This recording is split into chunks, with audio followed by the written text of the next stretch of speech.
Hi Venkat తమ్ముడు, మీరు పాట అడిగారు కదా రాసి పెట్టమని. పెట్టున్నాను చూడండి వీడియోలో. ఇప్పుడైతే నేను పాడి వినిపిస్తాను, ఒకసారి చూడండి, వినండి.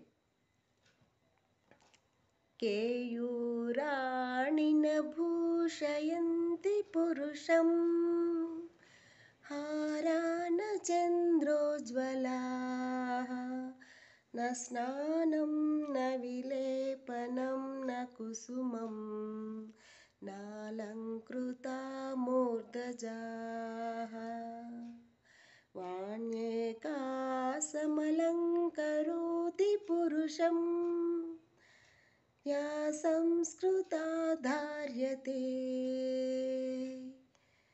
క్షీయంతే కిల భూషణాని సతతం వాగ్భూషణం భూషణం క్షీయంతే కిల భూషణాని సతతం వాగ్భూషణం భూషణం. విన్నారు కదా, మీరు అడిగారో సంధ్య అడిగారో తెలీదు, అడిగారు. చాలా సంతోషం నాకు. నా పాట, నా వీడియో చూసి, నా పాట విని మీరు అడగడం అనేది నాకు చాలా సంతోషంగా ఉంది. వెంకట తమ్ముడు, నేర్చుకోండి, బాగుంటుంది శ్లోకం. దాని అర్థం కూడా చెప్పాను కదా, చాలా బాగుంటుంది. బాయ్ తమ్ముడు.